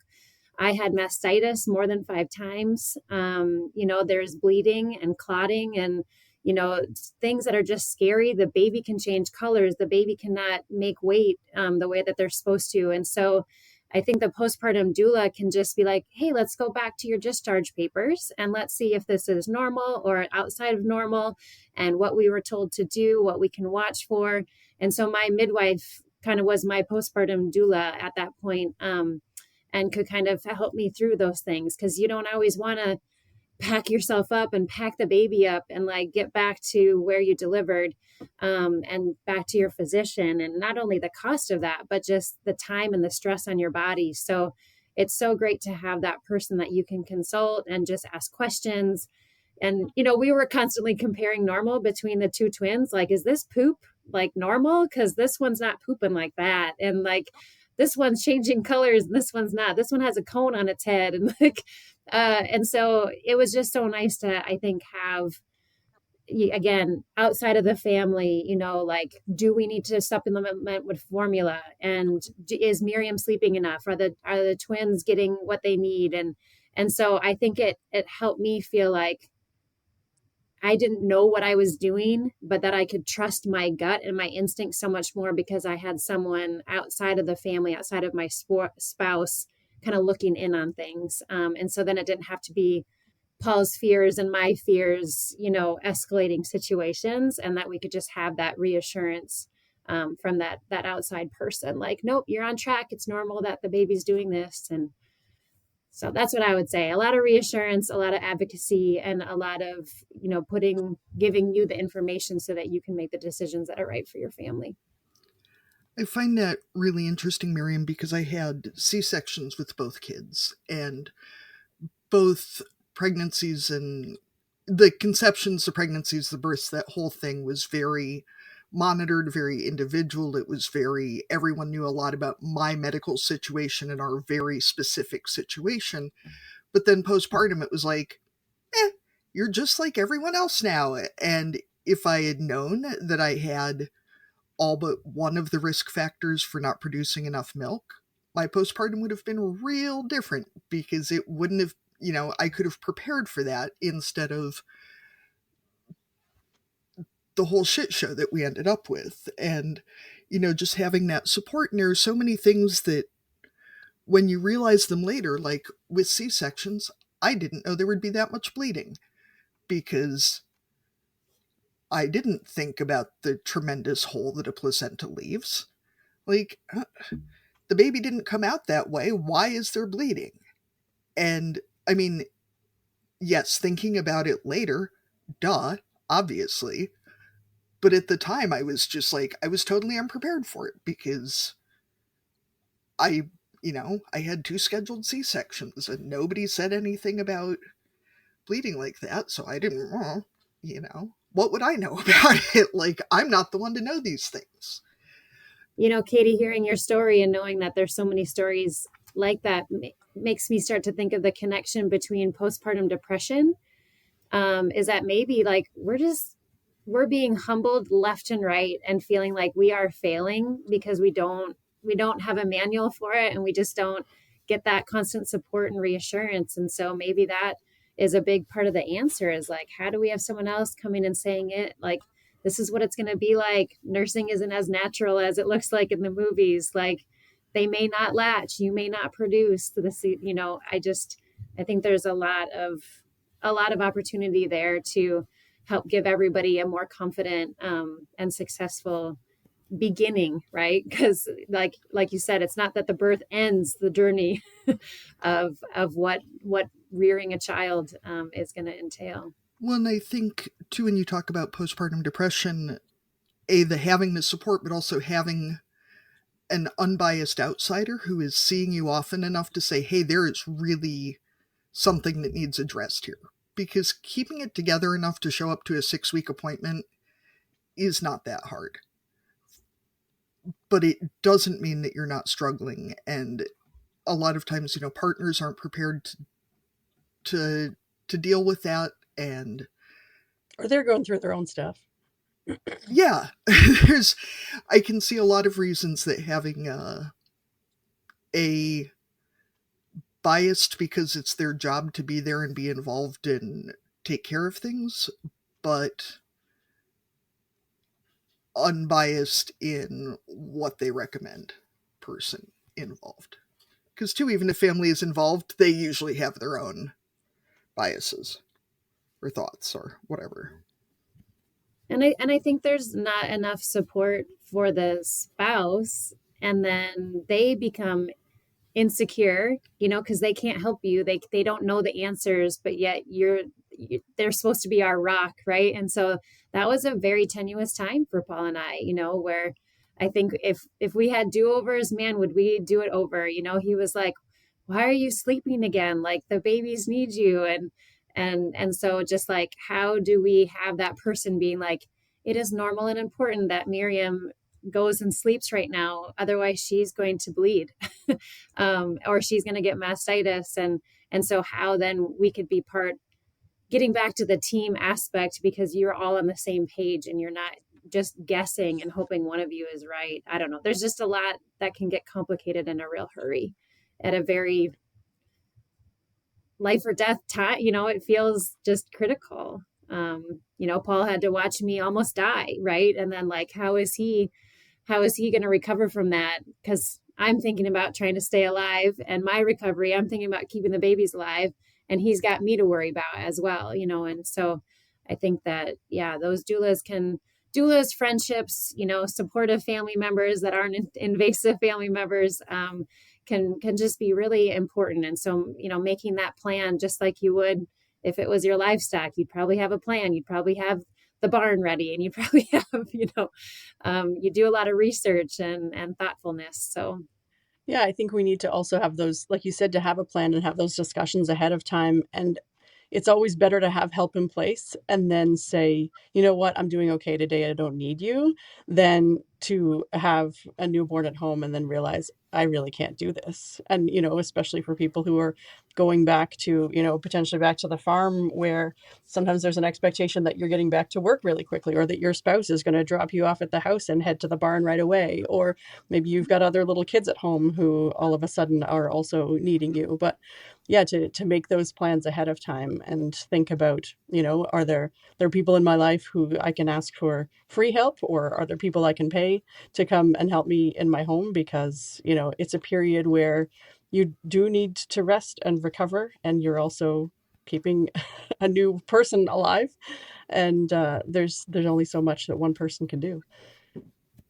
And can that be our story of success? A mother who took a break and took time to heal and to, nurse or whatever she needed to do with a baby, versus like the hero mother who was back out on the field and farming right away with the baby strapped on. I think there's those cultural expectations or wishes for like, oh, she did it really well because she was back calling hay like right away. Sure, yeah, but you don't know if that person then injured themselves, or had a birth injury that they didn't want to talk to anyone about, or regretted that for years afterwards because they realized that they actually did damage to their bodies. But it was more important, or seen as an obligation, that getting back to work was success, right? But that taking time to rest and look after yourself was not success. So, how did your kids feel about moving from town to a farm? I know you said that they graduated during that process, but what was that? I mean, especially, I guess, more leaving their childhood home. I mean, Fayette's not that far from Decorah, but still. It's far enough that our daughter was missing her boyfriend an awful lot and had very supportive boyfriend parents as well that recognized that too. I like to say that they were troopers about it, but there were challenges too. Like we moved to a small town in the middle of nowhere that, a lot of folks know that these small towns now, there's a Dollar General and not a whole lot else. Like that's challenging for young people. And so, yeah, there were expectations of their help. Like they Miriam likes to remind me though that they didn't ask for this. So that's. We are lucky that our kids are very responsible and are willing helpers when you ask for it. But again, they didn't ask for this life either. And so that's one. I think I would say too that it was the first time that we didn't really involve them or ask them their opinion. And so I think there was sort of an aging up situation where like, hey, we know you're going to go to college and you're not going to ask our advice or our input on a lot of your decisions. And like, this is just kind of a decision we're doing, where we had been pretty open with our kids during other moves and, really put them at the center always of like, how are we going to help them make friends? How are we going to make this transition easier? What is the right timing for the move? And with this one, it was kind of like, this is what's right for mom and dad. And we're doing this and we hope you don't hate us for it. But like, you don't have as much of a say anymore. And so, but I did have to put my foot down and say, Paul, they are going to have bedrooms. And so yeah, we tried to make sure that like, okay, we're going to put their stuff in those rooms and let them know that like, those are theirs. And a lot of people are going to stay in them when they're gone. They're also going to be guest rooms. But making, doing what we could to make sure that they felt a part of it. And honestly, having dogs really helped with that. I hate to say it because, I was like, we don't need a dog. And now I'm like, thank goodness I had 2 dogs when my kids went off to college because I wouldn't have known what to do with that love. And so yeah, I think that was really important to them, and to see our dogs like being happy in the farm because we didn't have, livestock at that time. And but yeah, and then being really understanding that sometimes we're going to make unnecessary commutes with the car. We're not always going to be efficient with gas. And that's not something that we are going to start arguments about, I think was where I had to kind of play that like compromise role of, don't complain about it, but also we will try to not also come down on you if there's inconveniences that you are paying the price for. But yeah, moving away from the boyfriend, I think was the hardest thing. And they met at the ice rink right outside our house. So that was the big tear fest, was how could you sell this house? This is where I met the love of, my current love. And so yeah, I had to sort of like, okay, where am I going to place that guilt? Like, where is that going to live in my body? I'll store that away somewhere. When you're talking about dogs and university students, I find too that if you haven't gotten a text in a few days, send a picture of a pet and then you get a response real quick. That's my That's a good strategy. Oh, You're so right. That has happened. yeah, I was like, oh look, the dog did something cute. I'm not checking in on you, but maybe you want to react to this. great strategy, because when those kids go off to college, sending a text saying, "How are you doing?" does not get the same response as like, "Look at the cute thing that the pet did." So, Yeah, that's so key. I think it should be the title of this podcast is like send animal pics. I think it was one of her boyfriend's family members though that was like just acclimating as a first year to college and was sent a picture of their dog and she dropped out and was like, Oh no. Okay, so if they're on the borderline, yeah, hold back on those. yeah, so it can have the opposite reaction. Yeah, she was like, I'm coming home. The dog needs me. that was the last straw. So maybe wait till they're like really settled. Yeah, make sure they're doing okay first. We don't want them to miss the animals too much. Yeah. Yeah, that's a good point. I will say though, Katie, that they are troopers and have been really helpful. Like they'd always been helpful with like looking after the chickens, and we've done, again, being a scientist, it's like, hey, let's try different methods of hatching them out, and what are the differences of hatching out ducks versus hatching out chicks, and so like they've always been really helpful with like making sure that the things were fed and watered and collected eggs, and so that's one of those really great things about raising kids with livestock, or in a farm situation, is like they learn those responsibilities and caring for other living things, be it plants or animals. And so with the transition out here, they've both been really good about like, hey guys, I could need help setting up fence, or like I need help hauling water, or I need help like chasing down baby goats and whatever the thing might be. And so how you ask is really important. And I don't know, I'm on that end of the spectrum where it's like, well, I'm just going to start doing it, and if they don't help me, then I'm going to get mad, and that doesn't work so well. Miriam likes to point out to me like, well, did you ask them? Paul's working on being a better inviter. Yeah, trying to do a better job at that. We love it. Slam some drawers and then Right, it's so satisfying, and that's what my parents did to me. So like, and I turned out great. So that's right. I love being a martyr. Exactly. Why would I set them up for success when I could just be mad later? Yeah, exactly. I have to say, as someone with a lot of Irish heritage, going to Ireland does not seem like a great way to learn other coping skills with people. No, it absolutely was not. My family is also big on, I'm just going to glare and sigh. Oh yeah, no, my mom's from Ireland. She moved to America in '72 and met my dad from Wisconsin and in Alaska. And so that was like, when we moved to Ireland, it was because she was ready to go home. And so yeah, that was my upbringing, was her and her four sisters, and like yeah. So yes, I did not learn. You didn't stand a chance against that. Exactly, those healthy coping mechanisms were not. Yeah. Oh my! If my mom ever listens to this, yeah. Hey, mom, the days of silent treatment, really not helpful. So, wonder how long she'll give you the silent treatment over the silent treatment. Hey, we'll see. Yeah, she's never going to listen to this, right? Probably not now. So we usually ask people who are farming about their favorite thing about raising kids on the farm, but I'm assuming based on your passions that you have been raising kids who have been connected to nature and wildlife and animals for their lives. So what was your favorite thing about raising kids with connections to nature and the place that you're living? So Daniel and I were kind of the I don't want to say anti-nature farming.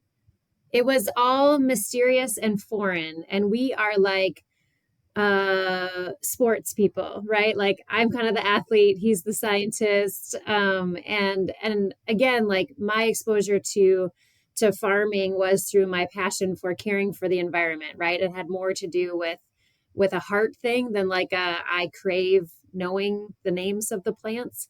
And so for Daniel, I think, Paul really saw an opportunity of where Daniel might have felt like insecure about like, I don't know what a dog is going to do. And so like it might bite me and I don't know how to pet it. And now he's like, grabbing our dog and picking it up. And when he comes home, he's a weightlifter now. He loves strength training. And so Paul's kind of like, well, let's put that to the test. Let's go grab that huge round bale and we gotta push it, but not too fast because we can't take out a goat, and not too slow because we need it to unravel.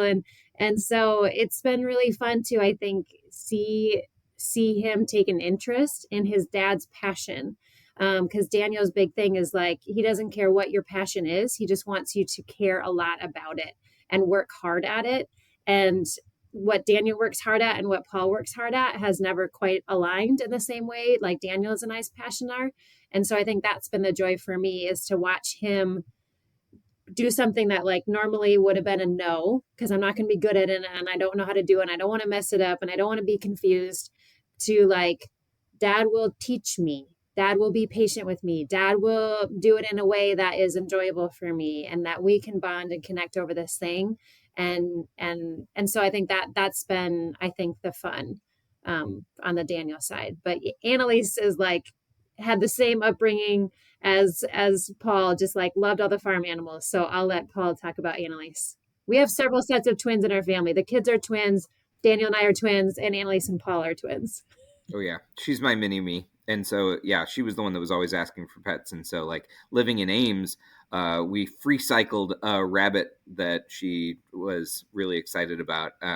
But yeah, her first pet outside of the like fish that we had in a tank were Madagascar hissing cockroaches that we got from the insect zoo at Iowa State University. And so, like, she's the oh yeah, I have a beautiful picture of her like holding a little Madagascar hissing cockroach, like, look at this. Yeah, oh yeah. So she's my mini me. But she also likes to give me a hard time too. So she has been pushing really hard, again, social media and all this, like mini cows. She wants a mini fluffy cow. And I'm like, that's not how this works. Like, this is not the type of livestock that we're going to have. Like, these are, yeah, and thousands of dollars for something that's basically just a bigger herbivorous pet. Like, I don't know. It's not the deal. But she sends me all these videos of like fluffy baby cows. And I'm like, honey, that's not what we're doing. But raising them in nature, that part, there's my regret, right? Like, I pushed them too hard and I dragged them out to go see birds and do all kinds of cool things and push them away from it. And so like they're still really tolerant and they love to go on hikes with me and things like that. But like my daughter talks about my birding flex was when my son said, Dad, do we have to go see another snowy owl? And I'm like, you don't know how good you've got it. Like, there's people that would love to see a snowy owl. Like, there's those kids in Africa who are starving and also wish they could see owls. It's like, look at this is really good. It's a big white owl coming down from the Arctic. And they're like, yeah, we've seen 5 this year. It's not a big deal. So we drove up to La Crosse last week and saw the swans out on the Mississippi, and it turned into such a, when we were your age, and our kids are like, eh. And, my husband's like, they were endangered. I've never seen something like this. And our kids are just, meh. Like, you try, you do your best, and then hope someday that they're like, well, yeah, that was really cool that we went and did that when I was little. So, yeah. So how do we brainwash our kids into liking stuff like that? Like, do we tell them it's for grown-ups and they're just not old enough to appreciate it? Do we put it on YouTube and like put a stupid soundtrack behind it? Like, what's our... If that works, I mean, I'd love to try that. Like, and my mom's an Irish musician. Like, she would have loved if my brother or I had become traditional Irish musicians too. But again, she did the same thing I did. Like, she forced it onto us and we were like, nope, not going to do that. So yeah, I don't know what the balancing act is. Like, Miriam did it. She was able to get it with tennis. Like, she loves What I did with tennis was I was like, I never want to be your coach. I just want to be your mom, mom primary. And I just said, if you want to play, I'll play. And if when we're playing, you want me to, if you have questions, ask me. But I didn't go out and was like, here's how you hit a backhand. We're gonna drill your backhand. And like we have to make sure to spend, half hour a day. Like that was never my approach. And there were times where like I think they almost regretted that, like, oh mom, we could have been so much better, like and it was like, but look, you love tennis, and like if that's something that's important to you and you love me. So like I think that's a win, right? Like I didn't need, state champions and whatever, but just and they didn't need to love tennis, right? If they chose other things.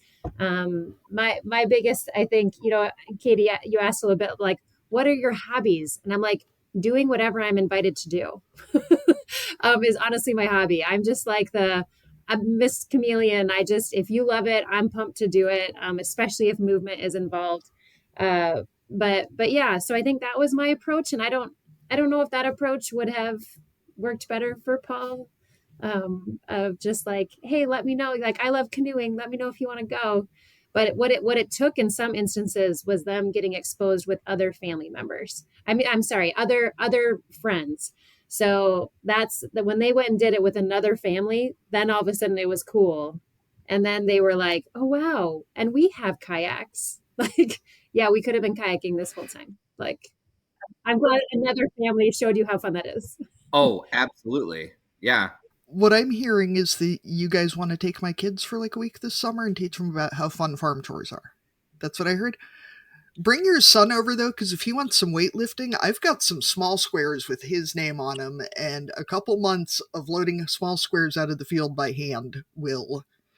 This is what I keep telling him. I'm like, look at, why would you go to the gym when you can just do this? Like, this is fun outdoor activity and fresh air and exercise and cardio. Like, this is wonderful. Like, that's why we do this, right? I was going to say I'd buy him beer, but if he's only 19, I probably should not. He would appreciate the beer. Let's all be honest. This is barnyard language. He would appreciate the beer. Drinking age in Canada, in my province, is 19, so it's all good here. There you go. See? I feel like if you're old enough to live away from your parents and you're old enough to stack small squares, you're old enough to drink. I mean, to be honest, if you can sign up for the military, you're old enough to drink. But if you're old enough to stack small squares too, then. And Katie, to your point, I think co-parenting, having your kids like exposed to other families as much as possible, like that was a huge part of the way that I raised the kids. Was like I didn't want them to be estranged and like cling to me when I was leaving.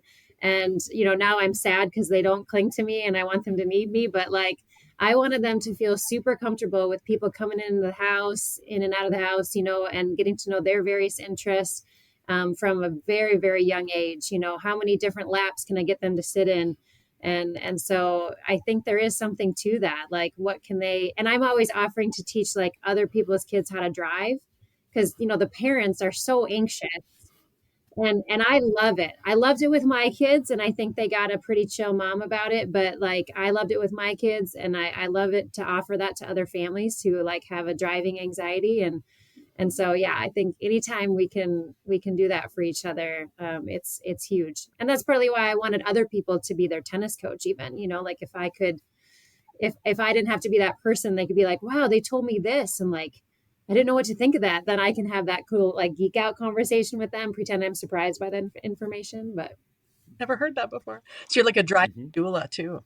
But Katie, to your point about like, take the kids for a week, like, I always feel like, don't offer, Paul, because I will bring them over. It's like kids behave differently with other grown-ups, and versus mom and dad, and like they're better behaved in some situations, and they also receive information differently too. And so it's like, oh wow, that is cool to learn about this or do this or hear it from somebody else, and so versus coming from mom or dad. And that can be pretty meaningful. Okay, your kids are approaching summer camp age. You just sign them up for the camp that you think sounds the coolest, and then yeah, I'm signing them up for Skrade camp. There you go. Hey, they'll learn their wildlife. That's part of it. Well, speaking of wildlife, Paul, I have one more targeted bird question, because my little boy is somehow, he's my kid, and he remembers everything. And apparently at some point in the last year, maybe, we saw a blue jay in the yard. And last night, in his efforts to stall bedtime, he asked why we had not seen a blue jay yet this year. We have them. He just hasn't seen them. How do I get them to come closer? Oh, it's a great question, Katie. So this is a strategy for blue jays. Peanuts in the shell. I'm not kidding you. Like oh yeah, peanuts in the shell, and you can make a nice little pile of them on your deck or on a railing or something, or on just a platform feeder. And if they're around, they'll find them, and then they will, as a family group, strategically go in and remove them one at a time, or sometimes they're able to fit some into their crop and take a couple at a time, and they will go and they will stash them, cache them, and come back and get the next one. And so, like, if you want to see blue jays, peanuts in the shell, that's the recipe. I mean, you have to be in an area that has them first of all, but like if they're around, oh yeah, that's the strategy. So like when I tell people about feeding birds, everybody's going to think that I'm like a shill for big sunflower, because I always say black oil sunflower seeds. Like that's the magic recipe. And if you can do like a mix of in the shell to shelled, doesn't matter if they're whatever the cheaper ones are. And I usually do like 3 or 4 cups or jugs to one of the in the shell to the out of the shell, because that handling time is reduced. And so yeah, birds will love that. And all the birds, from cardinals to chickadees to nuthatches to woodpeckers, will eat black oil sunflower because they're a great source of nutrition, lots of fat and energy. But peanuts in the shell for blue jays, that's the magic. Sounds like I've got to run to the Fisk planned for this afternoon then. And don't buy they're going to get mad at me. Don't buy the like bird seed mix, because there's a lot of filler in there. Again, I'm going to get in trouble with people because they're like, well, no, I raised that. That's well done. No, just black oil sunflower. That's the magic trick.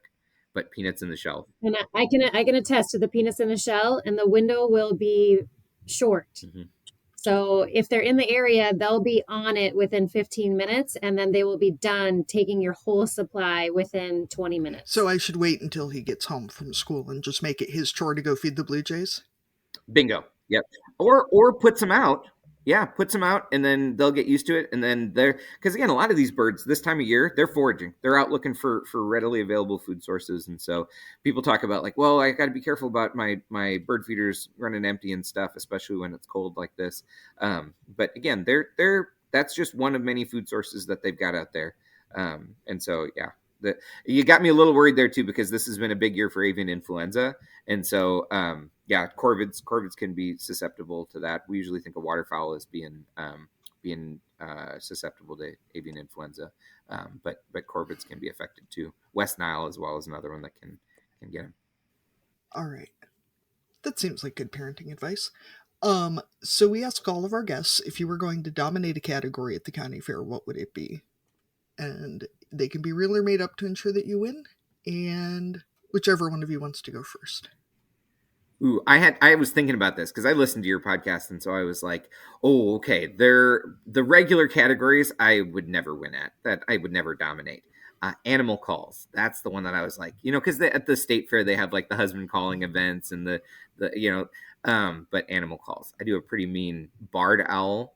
Being able to bring animals in is the one I would do. Miriam, what do you think you'd dominate? Can we hear this barred owl call? Oh, I don't know how well it'll go on the mic, but that's pretty impressive. I didn't warm up or anything. But I mean, for a spontaneous owl call. Yeah, mine would involve food of some kind, and maybe even like if it can be a made up category, how quickly can you find something to feed an unexpected guest? That is like my secret sauce, is like, if you just pop over to my house, I'm going to try to make sure that I have something that you would enjoy to eat or drink. You are absolutely qualified as a farm wife. Like, that is probably one of the top 3 qualifications right there. Is like, how fast can I feed you? See, and you just became my farm doula because you just reassured me in a way that I would have not have felt otherwise. So we're going to move into our cussing and discussing segment. As listeners know, you can submit yours on our SpeakPipe or by our email. Both the links are in our show notes. Katie, what are you cussing and or discussing this week? I'm going to cuss and discuss a special fine, she's gone. She'll just find out later. A special bird nerd cussing and discussing. When you see an awesome bird at your feeder and you're going to take a picture and then it goes behind the feeder and there's spots on the glass and you're just like, yeah, cool. It was there. Somebody, they'll just have to great. believe me. I hear you. I totally get it. Yeah. But that opportunity. Yeah. Or just when you're that person who then sends that picture to someone to identify and you're like, what is this? Now, I know it's a terrible picture, but what is it? Like, you can send me your terrible pictures, Katie. I am very open to that. Anybody out there who, you can find me on Upper Iowa University's website if you've got terrible bird pictures, or on our Facebook page. I'll respond to questions too. Driftless Rock Farm is our Facebook page. And so, if you want to submit terrible photos that way for birds, I can help you with that identification. That would actually be, it would have to be like a video podcast, but I would totally engage with a podcast that was just people submitting terrible photos of animals and wanting them identified.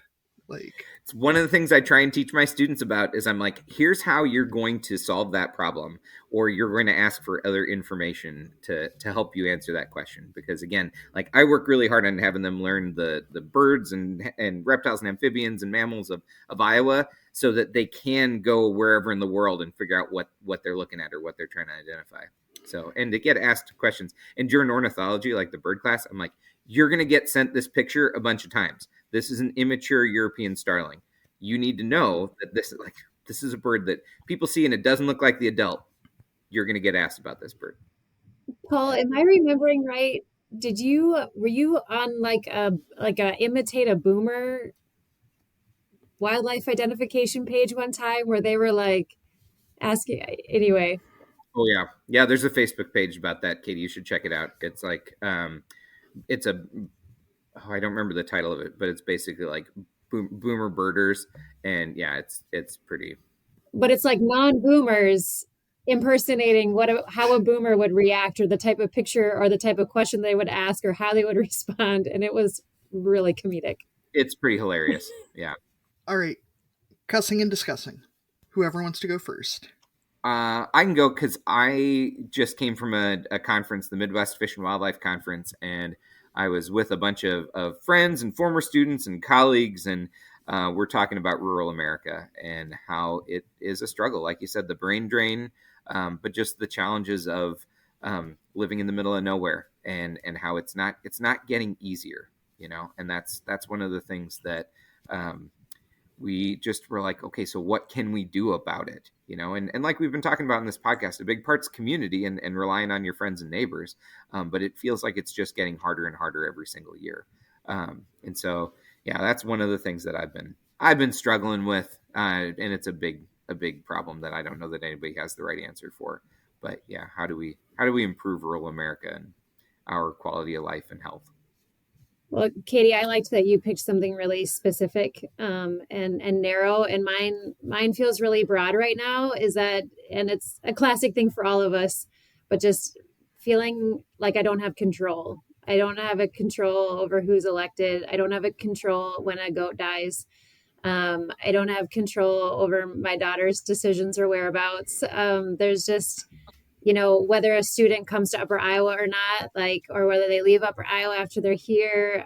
I think that I'm feeling that, kind of watching some situations that I did my best, and, we tried to keep that goat alive, and we're not quite sure what happened, so there's just, I think that starts to wear, I think, on me a little bit. And so, finding areas where I can do what I can, and I can, put forth my best effort, and try to let the other things go, I think is kind of where my head goes at this moment, because it applies to a lot of situations. It really does. Okay, so this is the part Arlene always does, and now she's not here. If people want to find you guys online to ask for career advice or find a doula or send you really bad photos of, what was it, broad-winged hawks that I sent you. Where can they find you guys? You bet. So on Facebook, Driftless Rock Farm, or you can look up Paul Skrade, and Upper Iowa University. My contact info is on there as well. Instagram, we have a lot more fun posting pictures and videos on there, and then they get translated over onto Facebook as reels. Again, Driftless Rock Farm. We came up with the name for a bunch of reasons. We're in the Driftless area in Northeast Iowa, and our farm is one giant slab of limestone. And so, Skrade, the Norwegian name, actually translates from rock slide, like the scree at the bottom of a rock slide. And so that was one of the connections. And then my ancestral farm in Ireland was literally the Rock. And so that was where my O'Donoghue family were on for generations. And so, kind of combining that together. And so, there were a lot of things that kind of brought the name together. Because it's hard. Naming a farm is tough, and finding something that's not already taken on social media is tricky. And so, we wanted something that was unique, but also kind of fit with our family and where we are. Yeah, so obviously the farm page is, I'm there as well. I'm also on Facebook if it's kind of doula related. But my biggest plug would be if it's Upper Iowa related, and if you have a high schooler that would be interested in an experiential learning opportunity, it comes with free tuition, and me as their career advisor for their 4 years. So my email address is Miriam, Miriam, at uiu.edu, or we have the kind of UIU Excel is the name of the program website. So you can either express interest in the program or refer somebody to the program. Or if you're like, I don't have a high schooler, but I am kind of post-career years and I'm just farming the land, and you have $10, $50 to donate into the program, your donation dollars go right into kind of supporting the tuition for these students that are getting this experiential learning opportunity and hopefully having a really good return on their investment for their college years. Fantastic. All right. Well, thank you guys so much for coming on with us today. Thank you, Katie. Yeah, I mean, one of the things that I really appreciate is that, like, we are beginning farmers, and so you guys and your podcast and the network out there through things like Practical Farmers of Iowa to help support people that are wanting to do better and be better and get mentoring, and like there are some really great resources out there. And so I really appreciate what you guys are doing too. Thank you for joining us on Barnyard Language. If you enjoy the show, please support us on Patreon with a donation. Big thanks go out to our show editor, Krista Paffrath at the Rural Podcast Network. Please rate and review the podcast wherever you listen, and follow the show so you never miss an episode. If you want to connect with other farming families, join the private Barnyard Language Facebook group. We are always in search of future guests for the podcast. If you or someone you know would like to chat with us, get in touch.